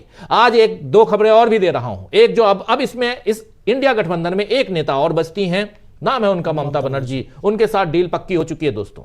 2-1 दिनों में आप वो भी खबर देख लेंगे। तो इंडिया गठबंधन तो अपनी राह पे चल रहा है अमलेंदु जी, लेकिन एनडीए क्या कर रहा है? एनडीए में राजीव जी बड़ी सिर्फ फुटबॉल है। जो एनडीए का दक्षिण में सहयोगी दल है AIADMK, उसके नेता जो है EPS, उन्होंने घोषणा कर दी कि हमारे दरवाजे भारतीय जनता पार्टी के लिए बंद हैं, उनके साथ हम कोई समझौता नहीं करेंगे। अब प्रधानमंत्री नरेंद्र मोदी जाने वाले हैं 27 फरवरी को शायद तमिलनाडु, तो अब वहाँ जो है ऑपरेशन लोटस चलाने की तैयारी भारतीय जनता पार्टी कर रही है और AIADMK के एक विधायक को तोड़ करके जो भारतीय जनता पार्टी में शामिल कराना चाहती है। इस तरह की खबरें चल रही हैं दक्षिण से। तो ये भारतीय जनता पार्टी, जैसे हम लोग कल भी चर्चा कर रहे थे कि जिस अपने लोगों के साथ रहती है उनके यहाँ भी जो है जाकर इस तरीके से डाके डालती है, एक तरीके से कहा जाए तो। ये शुरुआत भारतीय जनता पार्टी ने वहाँ तमिलनाडु में शुरू कर दी है। महाराष्ट्र में भारतीय जनता पार्टी के सामने संकट ये है कि जिस तरीके से एकनाथ शिंदे को ले आए शिवसेना से तोड़ के, अजीत पवार को ले आए वहाँ से तोड़ के NCP से, लेकिन वो नेता तो आ गए, कार्यकर्ता नहीं आया, वोट नहीं आया। और आज सुबह ही सुबह राजीव जी, शरद पवार ने जो उनका नया चुनाव चिन्ह उनको आवंटित हुआ है, तुरई बजाता हुआ आदमी, उसको लेकर के जो रायगढ़ का किला जो बहुत ऐतिहासिक है, वहाँ सुबह पहुँचे हैं शरद पवार और उनको पालकी पे ले जाया गया शरद पवार को उस किले में, और वहाँ से उन्होंने उसका जो बिगुल बजा करके जो है शंखनाद कर दिया। यानी कि महाराष्ट्र से भी एनडीए के खिलाफ इंडिया गठबंधन का बिगुल जो है वो शरद पवार ने फूंक दिया, बिल्कुल फूंक दिया। तो ये भारतीय जनता पार्टी के लिए परेशानियां बढ़ रही हैं। बिहार में जहां राजीव जी इंडिया गठबंधन इंटैक्ट है, एकदम एकजुट है, और वहां से सिर्फ घोषणा बाकी रह गई है सीटों के बंटवारे की, बाकी बंटवारा वहां हो चुका है, सब कुछ हो चुका है, वहाँ कोई हलचल है ही नहीं किसी भी तरीके की। तो वहाँ से भी घोषणा होना बाकी है, जबकि भारतीय जनता पार्टी के अंदर अभी वहाँ सिर्फ फुटबॉल मचा हुआ है। जीतन राम मांझी एक तरफ अपने मंत्री भी मांग रहे हैं और लोकसभा में हिस्सा भी मांग रहे हैं। इसी तरीके से उपेंद्र कुशवाहा जो जनता दल यूसुफ तोड़ के उन्होंने अपनी पार्टी बनाई, वो भी मांग रहे हैं। LJP जो है उसके दोनों घटक जो है वो मांग रहे हैं, दोनों कह रहे हैं 6 सीटें हमको दो। चिराग पासवान कह रहे हैं 6 सीट हमारे नाम पे थी, और पशुपति नाथ पास कह रहे हैं सारे सांसद तो हमारे साथ हैं, तो सीटें हमको दो। तो अब भारतीय जनता पार्टी वहाँ उनमें से किसको साथ में ले? इधर JDU आ गया साथ में, अब 17 सीटें वो भी चाहते हैं। तो भारतीय जनता पार्टी में अभी तक कहीं भी कोई सीटों का बंटवारा नहीं है, और कौन से दल भारतीय जनता पार्टी के साथ रहेंगे और नहीं रहेंगे ये भी पता नहीं है। दक्षिण में भारतीय जनता पार्टी जाकर के बात कर रही है उनसे, चंद्रबाबू नायडू से, लेकिन चंद्रबाबू नायडू से भी अभी डील पक्की नहीं हो पा रही है। और वहाँ लोग ये समझ रहे हैं कि चंद्रबाबू नायडू जो हैं वो चले जाते हैं भारतीय जनता पार्टी के साथ में, तो वहाँ जो जगन मोहन रेड्डी के खिलाफ जो हवा बन रही है, तो वो जगन मोहन रेड्डी के खिलाफ बनती हुई हवा फिर चंद्रबाबू नायडू खो बैठेंगे, और वो YS शर्मिला जो कांग्रेस की अब वहाँ अध्यक्ष हो गई हैं, जगन मोहन रेड्डी की बहन है, उनके साथ वो हवा चली जा रही है। तो यानी भारतीय जनता पार्टी जिस अपने सहयोगी के साथ जा रही है, उसको एक तरीके से कहा जाए वो जमीन में गाड़ती चली जा रही है, और मतलब उसके साथ आने पे उसके सहयोगी दलों को नुकसान हो रहा है। अब यह है राजीव जी भारतीय जनता पार्टी की रणनीति किसी तरीके से। अब एनडीए की बातें करने लगे। भाई 5 साल आपने कोई एनडीए की बैठक नहीं की, आपका एनडीए का संयोजक कौन है? मैं समझता हूं कि हमारे दर्शक हैं उनमें से शायद ही कोई जानता हो कि एनडीए का इस समय संयोजक कौन है, कि कोई बैठक हुई हो एनडीए की, एक बैठक हुई है एनडीए की, वो भी इंडिया गठबंधन की बैठक के जवाब में आपने बताई, और आपने वहाँ जो दल जोड़ लिए उनमें से अधिकांश क्या तो लोकसभा में उपस्थिति नहीं है। अब आप बात कर रहे हैं कि साहब 370 सीटें आप जीत के आएंगे और 400 सीटें एनडीए जीत के आएगा। दल है आपके पास 38, उन 38 में से इसका मतलब 38 को अब तो हो गए 39, JDU भी तो पहुंच गया उसमें। तो अगर आपके पास 39 दल हैं तो आप 370 तो खुद जीतना चाहते हो, 39 दलों को जो है आप जाकर के कहते हैं कि आप 30 सीटें जीत करके आ जाइए, तो इसका मतलब आप उनको उनका हिस्सा देना नहीं चाहते हैं। बिल्कुल। तो समस्याएं जो है वो भारतीय जनता पार्टी के अंदर है। दूसरी बात राजीव जी, आज जैसे हम मुकुल वासनिक बैठ करके घोषणा कर रहे हैं, मुकुल वासनिक उस कमेटी के चेयरमैन थे जिस कमेटी ने कांग्रेस ने बनाई थी, सहयोगी दलों से बातचीत करने के लिए सीट शेयरिंग के फॉर्मूले को लेकर के वो कमेटी बने हुए काफ़ी समय हो गया। उस कमेटी ने लगातार सबसे बातचीत की। उस बातचीत के बाद जो था ये सीटें फाइनल हुई। सवाल ये कि भारतीय जनता पार्टी में अगर सीट शेयरिंग की बात करनी हो तो किससे बात की जाएगी? बिल्कुल, क्या अमित शाह जी से बात की जाएगी? जी। जेपी नड्डा जी से बात की जाएगी? मोदी जी से बात की जाएगी? बात आगे वहां होगी किससे? कुल मिला के अमलेंदु जी आप जो कह रहे हैं, सबसे बड़ी बात है कि उस खेमे में यानी एनडीए के खेमे में अभी बहुत ही उहापोह वाली स्थिति है और वो एनडीए का खेमा जो है वो कितना मजबूत रहता है ये देखना होगा। प्रधानमंत्री नरेंद्र मोदी या बीजेपी को यह लगता है कि उनके दम पर सरकार तो बन रही है, क्योंकि 282 सीटें 2014 में आ गई थी और 2019 में 303 सीटें आ गई अकेले बीजेपी को, तो इस बार भी हम कर लेंगे, एनडीए जाए। लेकिन यहां दूसरा खेमा जो है इंडिया गठबंधन, वो किस मजबूती के साथ आगे बढ़ रहा है और यहां से कितना चैलेंज दे रहा है इंडिया गठबंधन, इसकी चर्चा जरूरी है। और वो चर्चा हम बार बार इसलिए कर रहे हैं और उस दिशा में कदम उठते हुए दिखाई भी दे रहा है। जो हम बता रहे हैं वही सारी चीजें वहां होती हुई दिखाई दे रही हैं। इसलिए भी यहां जरूरी है कि एक तगड़ी फाइट, यहां तगड़ी लड़ाई यहां होने वाली है और उस लड़ाई में कहीं ना कहीं पिछड़ते हुए बीजेपी दिखाई देगी आने वाले समय में, यह तय मानिए। क्योंकि यह बात एलआईओ हो यानी लोकल इन्वेस्टिगेटिव ऑफिसर्स जो हैं, इन्वेस्टिगेशन जो करते हैं वो हो, चाहे उनके सीबीआई हो, चाहे उनके ईडी हो, चाहे आईटी वाले हो, चाहे कुछ भी हो, जानकारियां पहुंच रही हैं सरकार के पास, मोदी जी के पास में, और उनकी परेशानी यहां भले वो चेहरे पे लाएं ना लाएं, शिकन लाएं ना लाएं, लेकिन वो परेशानी दिखाई दे रही है। क्योंकि पहले डील आप वहां एक डील कैंसिल कराने की कोशिश, देखिए बहुत बड़ी सेंधमारी की थी बीजेपी ने जब नीतीश कुमार को वहां से अलग किया, बिहार से अलग किया। उसके बाद लगा होगा शायद मोदी जी को कि आज चैन की नींद सोऊंगा, क्योंकि इंडिया गठबंधन अब खत्म हो गया। इसके बाद थोड़ा आगे राहुल गांधी की यात्रा पहुंचती है तो झारखंड में क्या कुछ होता है आपने देख लिया।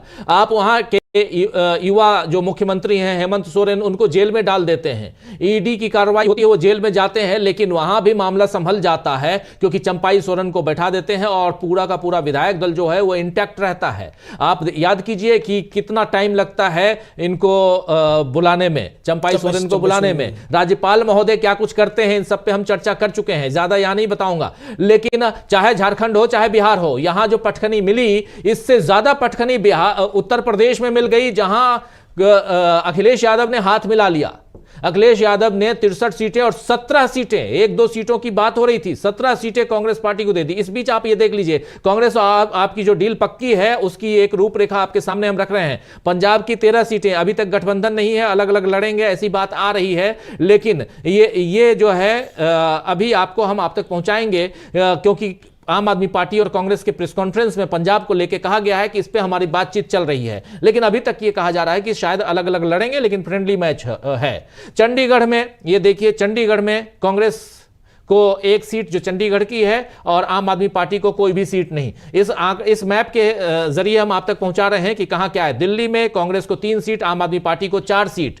हरियाणा में कांग्रेस को 9 सीट, 10 सीटें कुल हैं और 1 सीट आम आदमी पार्टी को। आप आगे देखिए, गुजरात में कांग्रेस को 24 सीटें, आम आदमी पार्टी को 2 सीट। गोवा में कांग्रेस को 2 सीट, और ये जरा गोवा और इसको जरा ठीक कर लीजिए, कांग्रेस को 2 सीट, कुल 2 सीटें, 2 की 2 सीटें कांग्रेस को। तो ये कुल जमा आप अलग अलग जगहों के इस मैप के जरिए आप देख रहे हैं और ये डील पक्की यहां साफ दिखाई दे रही है। तो क्योंकि इसकी घोषणा हो गई, डील पक्की क्या, इसकी घोषणा हो गई, तो यहीं से जो शुरुआत होती है वो होती है परेशानी की। अब यहां से जरा अब राज्यवार आ जाइए, जल्दी से एक बार आते हैं अमलेंदु जी। राज्यवार देखिए, अभी हम बात कर रहे थे इधर नॉर्थ ईस्ट 25 सीटें, नॉर्थ ईस्ट में डेंट लगा चुके हैं राहुल गांधी, ये तय मानिए। और नॉर्थ ईस्ट में एनसीपी जो शरद पवार का खेमा है वो भी बहुत मजबूत है कुछ एक जगहों पे। नॉर्थ ईस्ट में टीएमसी, जैसे त्रिपुरा है, ऐसे कुछ राज्यों में, मेघालय है, त्रिपुरा है, मेघालय की सीट मांग रही है ममता बनर्जी, तो उसमें भी असम की कुछ सीटें मांग रही हैं। असम का कुछ हिस्सा भी है जहां टीएमसी मजबूत है, तो वहां पर तो बवाल मचने वाला है। नॉर्थ ईस्ट की 25 सीटें, वहां बवाल मचने वाला है, ये जान लीजिए, क्योंकि नॉर्थ ईस्ट के लोग बहुत इमोशनली आज की तारीख में राहुल गांधी से जुड़ चुके हैं, बहुत इमोशनली जुड़ चुके हैं। पर्सनली मैं देख के कह रहा हूं, लोगों से बातचीत करके। अमलेंदु जी, नॉर्थ ईस्ट में कुछ ऐसे लोग मिले, ऐसे युवा मिले जो बोले बचपन से हमारे दादा परदादा हमारे माता पिता सब किसी और पार्टी को, उन्होंने नाम नहीं बताया, किसी और पार्टी को वोट देते थे, लेकिन इस बार हम लोगों ने कस्में खाई हैं कि सिर्फ और सिर्फ कांग्रेस को वोट देंगे या कांग्रेस की समर्थक पार्टी को वोट देंगे। तो सोच लीजिए, ये नॉर्थ ईस्ट का हाल बता रहा हूं। अब आइए आप नॉर्थ ईस्ट से बाहर निकल के वेस्ट बंगाल में डील पक्की, घोषणा की दरकार है, इंतजार है। उसके बाद आप आइए झारखंड, डील पक्की, बिहार डील पक्की, उत्तर प्रदेश डील पक्की, उत्तराखंड में आमने सामने की लड़ाई है। फिर आप आइए दिल्ली, डील पक्की, पंजाब आमने सामने की, साथ में साथ साथ लड़ेंगे, हो सकता है डील पक्की कह लीजिए। यानी कि इधर जो इंडिया गठबंधन है 7 राज्यों में डील पक्की है। और राजीव जी 150 सीटों की घोषणा ये हो चुकी। हाँ, और ये 150 सीटों की घोषणा, यानी 150 सीटों पे आमने सामने और आमने सामने। इन 150 में 125 के आसपास बीजेपी की सीटें होंगी। मतलब आप पंजाब को अगर छोड़ दीजिए तो पंजाब को हटाने के बाद अधिकांश सीटें जो है वो भारतीय जनता पार्टी के पास। आप देख लीजिए, मैं उंगली पे गिना देता हूं ना, उंगलियों पे गिना देता हूं। वेस्ट बंगाल में 18 सीटें बीजेपी के पास थी कह रहा हूं, क्योंकि अब 2024 है, चुनाव की घोषणा है। बिहार बीजेपी और जेडीयू मिला के और रामविलास पासवान की एलजेपी मिला के 40 में से। उत्तर प्रदेश आप देख लीजिए क्या हाल था, ऐसे 62 सीटें उत्तर प्रदेश और 2 सीट और मिला लीजिए 64 सीटें। तो ऐसी तमाम सीटों को आप लेके आइए तो परिस्थितियां बिल्कुल दूसरी हो जाती हैं, बदल जाती हैं। और उन बदली हुई परिस्थितियों में बहुत अब आप देखिए बीजेपी को उधर नॉर्थ ईस्ट में मणिपुर की 1 सीट बीजेपी के पास, अरुणाचल की 2 सीट बीजेपी के पास, असम की 9 सीट बीजेपी के पास, पश्चिम बंगाल की 18 सीट, बिहार की 17 सीट बीजेपी कह रहा हूं, झारखंड की 11 सीट बीजेपी के पास, ओडिशा की 8 सीट बीजेपी के पास, वहां भी यात्रा गई थी। फिर आप ये देखिए छत्तीसगढ़ की 9 सीट बीजेपी के पास, उत्तर प्रदेश की 62 सीट बीजेपी के पास, मध्य प्रदेश की 28 सीट बीजेपी के पास, राजस्थान की 25 में से 24 सीट बीजेपी के पास, गुजरात की 26 सीटें बीजेपी के पास, महाराष्ट्र की 48 में से 23 सीट बीजेपी के पास। ये तमाम सीटें बीजेपी के पास हैं। तो इतनी सीटें बीजेपी के पास, और अब इन तमाम राज्यों में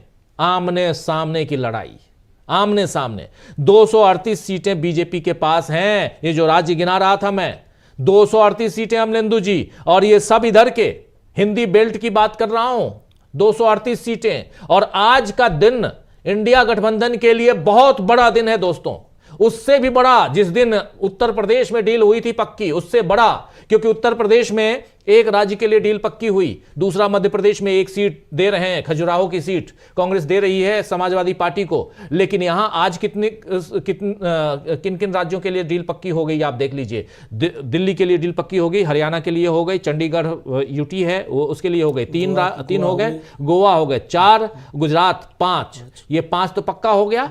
और इसके अलावा एक राज्य जो है पंजाब, वहां पर भी हो सकता है फ्रेंडली हो जाए, मैच फ्रेंडली हो जाए।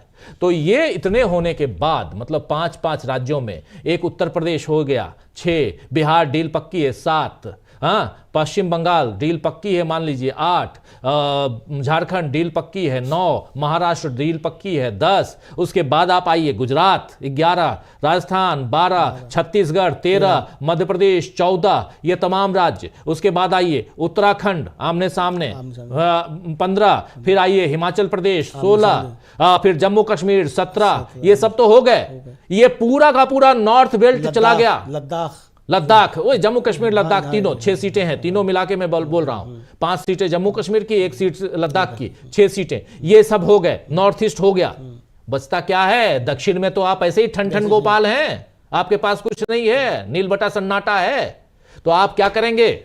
यहीं से तो मैं उन कांग्रेस के साथियों को कहता हूं कि आप क्यों अभी से मायूस बैठे हैं कि अब हमको 2029 की तरफ देखना है। अरे नहीं भाई साहब, 2024 अच्छे से फाइट कीजिए। और अब आपका एक ही काम है कि आप अपने सहयोगी पार्टियों के लिए भी चुनाव प्रचार में दौड़िए, कूदिए। और दूसरी सबसे इंपॉर्टेंट बात यहां पे, जो सबसे बड़ी बात है कि यहां पर आप लोग वोटर लिस्ट एक वोटर के पास पहुंचना, जो बूथ लेवल पे होता है वो काम करना, और साथ में जिस दिन ईवीएम जो है ना वोटिंग के बाद में वहां स्ट्रांग रूम में जाए, उसी दिन उसकी रखवाली, उसी दिन से रखवाली शुरू कीजिए, उसी समय से।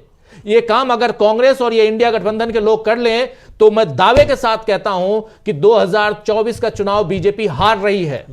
इस प्रोग्राम में मैं ये ऐलान कर रहा हूं, इस छोटे से 2 काम और कर लें इंडिया गठबंधन के लोग, नॉट ओनली कांग्रेस पार्टी, ये दोनों कर लें तो दावे के साथ कह रहा हूं कि 2024 का चुनाव बीजेपी हार रही है। अमलेंदु जी, निश्चित तौर पर हार रही है राजीव जी, और केवल आज की जो घोषणा हो गई है, मतलब आज की और कल की मिला करके समाजवादी पार्टी और ये आम आदमी पार्टी की तरफ से मिला के जो 5-6 राज्यों की घोषणा हुई है, इन्हीं से ही भारतीय जनता पार्टी की हार हो जाती है।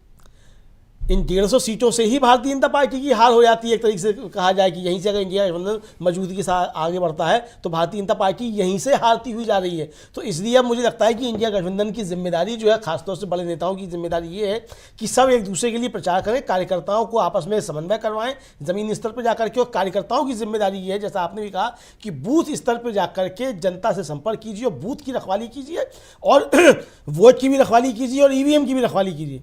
सारी चीज़ों की रखवाली करनी है, चूंकि ये चुनाव जो है राजीव जी, मुझे लगता है कि डेमोक्रेसी के लिए जो है वो जीवन और मरण का प्रश्न है।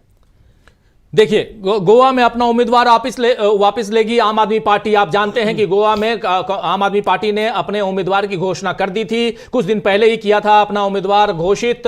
उस उम्मीदवार को वापस लेगी आम आदमी पार्टी। जैसे कि गोवा में दोनों सीटों पर कांग्रेस लड़ रही है। आम आदमी पार्टी ने गोवा दक्षिण सीट पर बेंजी बेइगास को अपना उम्मीदवार बनाया था। बेंजी बेइगास को अपना उम्मीदवार बनाया था आम आदमी पार्टी ने, लेकिन अब इस उम्मीदवार को वापस लेगी। गोवा की दोनों सीटों पर कांग्रेस लड़ेगी चुनाव। गोवा की दोनों सीटों पर ये हम कह ही रहे हैं, बता ही रहे हैं, जो डीलिंग हुई है, जो इन लोगों के बीच समझौता हुआ है, उस समझौता के अनुसार गोवा में अपना उम्मीदवार वापस लेगी आम आदमी पार्टी। ऐसे ही आप याद कीजिए अमलेंदु जी कि वाराणसी से समाजवादी पार्टी ने अपने उम्मीदवार की घोषणा कर दी थी, लेकिन वहां से भी समाजवादी पार्टी ने अपने उम्मीदवार को वापस ले लिया है। तो यहां वैसे ही हो रहा है कि गोवा से भी आम आदमी पार्टी, क्योंकि आप पहले, जबकि एक दबाव की राजनीति भी होती है अमलेंदु जी, दबाव की राजनीति होती है कि चलिए बात चल रही है और उसके बीच बीच में हम अपने उम्मीदवार को यहां उतार भी रहे हैं ताकि एक प्रेशर पॉलिटिक्स यहां जारी रहे। और कितने भी फ्रेंडली हों क्यों नहीं, लेकिन जब आप चुनावी मैदान में जाते हैं तो प्रेशर पॉलिटिक्स करना पड़ता है। क्या कुछ कहेंगे इस पे? नहीं, बिल्कुल राजीव जी, देखिए हर दल जो चाहेगा कि उसको हिस्सा बड़ा मिले, उसको हिस्सा ज़्यादा मिले। भले ही जानते हो कि हमारी स्थिति जो है वो दूसरे के दम पे है, लेकिन बताना ही चाहते हैं कि मायावती ने जब अपना गठबंधन तोड़ा राजीव जी, समाजवादी पार्टी के साथ घोषणा की, तो मायावती जी ने क्या कहा कि गठबंधन से हमको फायदा नहीं हुआ, हम इसलिए अपना गठबंधन तोड़ रहे हैं। जबकि गठबंधन से मायावती जी को ही फायदा हुआ था। समाजवादी पार्टी की सीटें तो 5 की 5 नहीं थी, मायावती जी की 0 से 10 हो गई थी। तो ये जो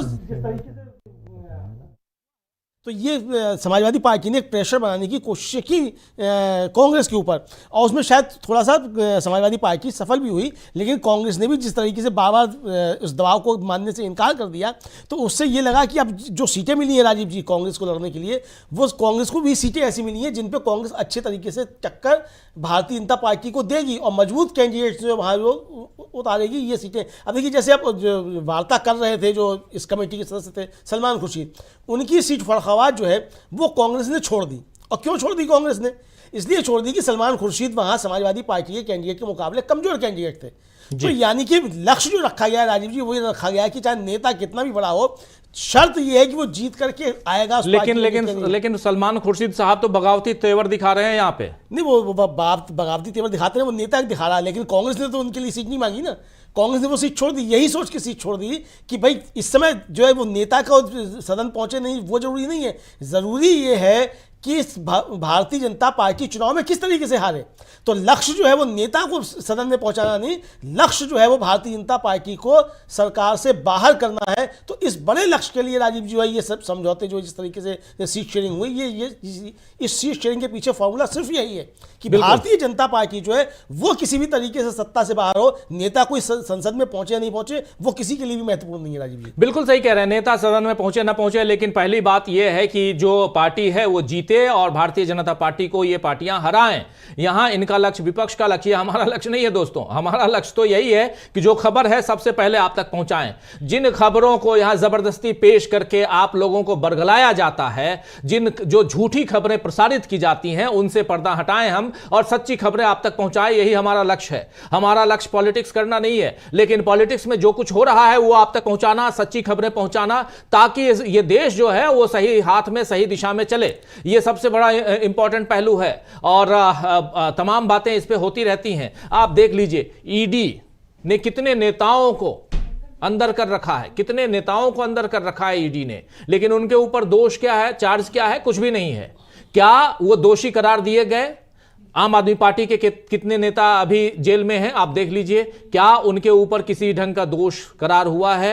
क्या कोई फैसला आया है? नहीं आया है। आप हेमंत सोरेन को भी ताजा उदाहरण देख लीजिए, उनको बंद करके रखा गया है। क्या है, उन्होंने क्या गुनाह किया है?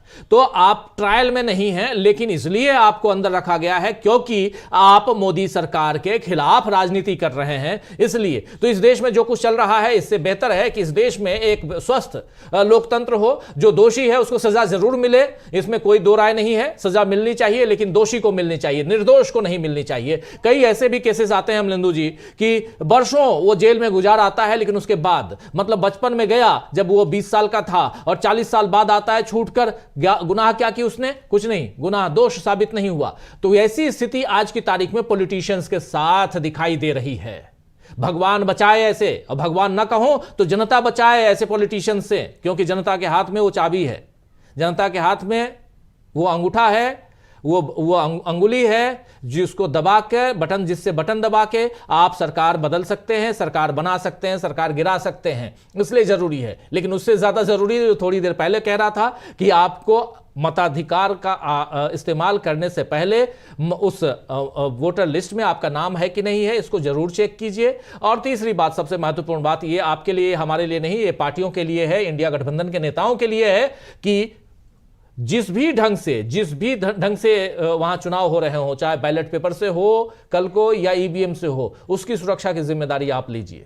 आप वहां से टस से मस मत होइए, इधर से उधर मत जाइए, तो फिर देखिए क्या कुछ होता है। तो बहुत सारी खबरें इस चर्चा में हम आप तक बता रहे हैं, पेश कर रहे हैं। और सबसे बड़ी बात दोस्तों यहां पे हम पहुंचा रहे हैं कि क्या कुछ चल रहा है देश दुनिया में, और उससे इतर आज की जो प्रेस कॉन्फ्रेंस है वो बहुत महत्वपूर्ण है। प्रेस कॉन्फ्रेंस के कुछ छोटी मोटी झलकियां आप तक हम जरूर पेश करना चाहेंगे। मैं चाहूंगा, अपनी टीम से कहूंगा कि उस प्रेस कॉन्फ्रेंस में क्या कुछ बताया गया है। अभी तक हम बता रहे हैं, लेकिन प्रेस कॉन्फ्रेंस जो आप सुन भी चुके हैं उसमें क्या कुछ बताया गया, ये आप तक हम जरूर पेश करना चाहेंगे। और उसमें ये तो इंडिया गठबंधन की बैठक की तस्वीर है, लेकिन आज की जो प्रेस कॉन्फ्रेंस आम आदमी पार्टी और कांग्रेस की जो साझा प्रेस कॉन्फ्रेंस है, उस प्रेस कॉन्फ्रेंस में क्या कुछ रहा, आइए जरा देख लेते हैं।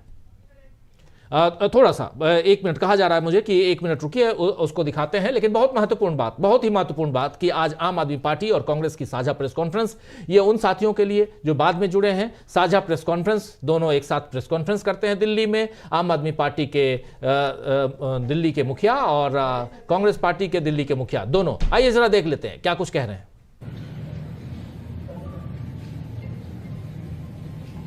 दिल्ली लोकसभा में 7 सीटें हैं। आम आदमी पार्टी 4 पे लड़ेगी। वो 4 सीटें नई दिल्ली, वेस्ट दिल्ली, साउथ दिल्ली और ईस्ट दिल्ली। कांग्रेस पार्टी 3 सीटों पर दिल्ली में चुनाव लड़ेगी, चांदनी चौक, नॉर्थ ईस्ट और नॉर्थ वेस्ट। गुजरात में 26 लोकसभा सीटें हैं, 24 पर कांग्रेस लड़ेगी, 2 सीटों पर आम आदमी पार्टी के प्रत्याशी रहेंगे। भरूच लोकसभा और भावनगर लोकसभा की ये सीटें होगी। हरियाणा में 10 लोकसभा सीटों में से 9 सीटों पर भारतीय राष्ट्रीय कांग्रेस लड़ेगी और 1 सीट जो कुरुक्षेत्र की है वहां पर आम आदमी पार्टी के प्रत्याशी लड़ेंगे। चंडीगढ़ को लेकर लंबी चर्चा हुई, लेकिन आखिरी में यह तय किया गया कि चंडीगढ़ में भारतीय राष्ट्रीय कांग्रेस के प्रत्याशी चुनाव लड़ेंगे। गोवा में भी, खास करके दक्षिण गोवा में विस्तार से चर्चा हुई, लेकिन फिर यह तय किया गया कि गोवा की दोनों सीटें ये भारतीय राष्ट्रीय कांग्रेस पार्टी लड़ेंगी। तो संक्षेप में ये सीटों को लेकर ये जानकारी आपके समक्ष रखनी थी। तो सुन रहे थे आप अभी प्रेस कॉन्फ्रेंस, मुकुल वासनिक जो कांग्रेस के लीडर हैं वो बता रहे थे, प्रभारी हैं, और वो बता रहे थे कि कौन कहां चुनाव लड़ेगा, किन किन सीटों पे चुनाव लड़ेगा, आप सब सुन चुके हैं और यही हम बता भी रहे थे। लगातार इस पे चर्चा कर रहे हैं। एक बहुत बड़ी घोषणा इंडिया गठबंधन की तरफ से, केजरीवाल और कहें तो मल्लिकार्जुन खड़गे दोनों या राहुल गांधी, ये सब अब एक, क्योंकि इस सीट शेयरिंग को लेकर लगातार चर्चा हो रही थी, कहा जा रहा था इंडिया गठबंधन बिखर रहा है, बनने से पहले बिखर गया, नीतीश कुमार उधर चले गए, लेकिन अब अमलेंदु जी ऐसा दिखाई दे रहा है कि मोदी जी के जितने भी तीर हैं वो निशाने पे नहीं लग रहे हैं, ये माना जाए। इसलिए कई बार होता है कि आप चूकने लगते हैं निशाना।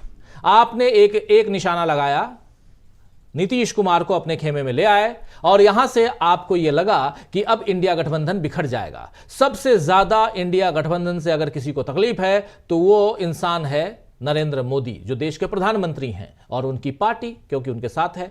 और यहीं से एक डर, एक भय बना हुआ है कि ये गठबंधन अगर आमने सामने की लड़ाई में कूद पड़ता है तो फिर तो हमारी हालत खराब हो जाएगी। अब आपको दिखाई देता है क्या, क्योंकि निशाने पर तीर नहीं लग रहे हैं। आपने एक निशाना लगाया, वो तीर आप वहां से ले तो आए अपने खेमे में नीतीश कुमार को, जो अभी भी अंदर खाने नाराज हैं, निराश हैं, लेकिन दूसरा तीर भी आपने लगाया, जयंत चौधरी, वो भी नाराज निराश दिखाई दे रहे हैं। आपने ये अपने मित्र मीडिया मंडली के जरिए ये बताने की कोशिश की कि इंडिया गठबंधन जो है वो कमजोर पड़ रहा है, लेकिन वो भी नहीं हुआ। वहां पे क्या स्थिति हो रही है कि अखिलेश यादव आ गए, सीटों की घोषणा हो गई, अरविंद केजरीवाल आ गए, सीटों की घोषणा हो गई। 2 दिन में आप देख लीजिए, 2 से 3 दिनों में ममता बनर्जी जी आ जाएंगी, सीटों की घोषणा हो जाएगी। फिर बचा क्या? अमलेंदु जी।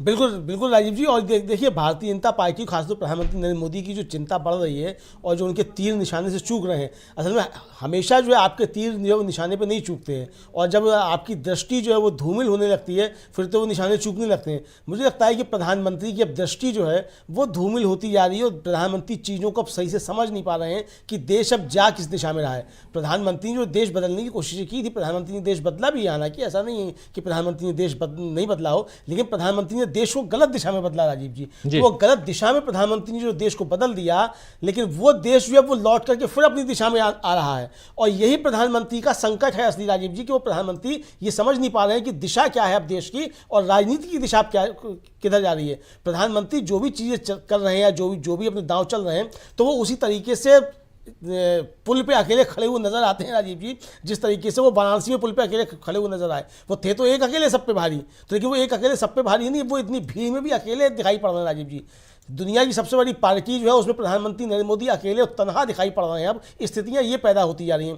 तो जो प्रधानमंत्री चूके हैं राजीव जी, वो चूके अपनी रणनीतियों की वजह से हैं, अपनी नीतियों की वजह से हैं। अगर आपने पूरे 5 साल तक अपने सहयोगियों के साथ मित्रवत व्यवहार रखे होते, आपने अपने सहयोगियों के घरों में ही जो तोड़फोड़ की नीति नहीं अपनाई होती, आपने दूसरे दलों में तोड़फोड़ की नीति नहीं अपनाई होती, तो फिर ये परिस्थितियां प्रधानमंत्री के लिए, भारतीय जनता पार्टी के लिए पैदा नहीं होती। एक तरफ तो आपने जनता के हित के कोई काम किए नहीं, दूसरी तरफ जो आपके सहयोगी थे, आपने उनके यहाँ भी जो है वो डाके डालने एकदम से शुरू कर दिए, उनके घरों में तोड़फोड़ करना आपने शुरू कर दी। तो ये कुल मिलाकर के ये रणनीति प्रधानमंत्री को नुकसान पहुंचाने जा रही है। और 2024 के लोकसभा चुनाव का राजीव जी घोषणा होने दीजिए, मैं समझता हूं कि भारतीय जनता पार्टी के अंदर ही कई बड़े नाम ऐसे होंगे जिनको प्रधानमंत्री नरेंद्र मोदी किनारे लगाना चाहते हैं, बहुत सौ लगा दिया ठिकाने। वो सब किस तरीके से विद्रोह की स्थिति में आते हैं ये आप देखेंगे राजीव जी। मुझे लगता है ठीक वही परिस्थितियां होंगी जैसे इमरजेंसी जैसे ही खत्म हुई, वैसे ही जब बाबू जगजीवन राम और हेमंत बहुगुणा जो थे वो कांग्रेस छोड़ के बाहर से आ गए थे, और उसी दिन से जो थी वो कांग्रेस की हवा खराब हो गई, जनता पार्टी की हवा बन गई थी। तो यही परिस्थितियां भारतीय जनता पार्टी के अंदर भी बनने वाली हैं कि प्रधानमंत्री नरेंद्र मोदी ने भारतीय जनता पार्टी में अपने जिन सहयोगियों का, बड़े जो सहयोगी हैं जो कभी भारतीय जनता पार्टी में प्रधानमंत्री मोदी से ज्यादा हैसियत रखते थे, उनका जिस तरीके से दमन किया है, तो ये सारी चीजें राजीव जी अब खुल करके आने वाली हैं। और मुझे लगता है कि ज्यादा से ज्यादा एक पखवाड़ा जो है वो इंतजार करना होगा। इस देश में बिल्कुल जो माहौल बदला हुआ राजीव जी नजर आएगा, और होली के बाद जब होलिका दहन होगा, मुझे लगता है कि बहुत सी चीजों का दहन हो चुका होगा राजीव जी। होलिका दहन तक इंतजार नहीं करना होगा अमलेंदु जी। जैसे ही चुनाव की घोषणा होगी, जो आपको बता ही रहा हूं कि 10 तारीख से लेकर 13-14 तारीख तक, यानी मार्च, अभी से कुछ दिनों बाद, लगभग 15 दिन बाद, जैसे ही घोषणा होगी, आप भगदड़ देखेंगे बीजेपी की तरफ से। और उस भगदड़ में कौन कहां जाता है ये तो अलग बात, लेकिन कितनी कमजोर होगी बीजेपी, ये भी दिखाई देगा।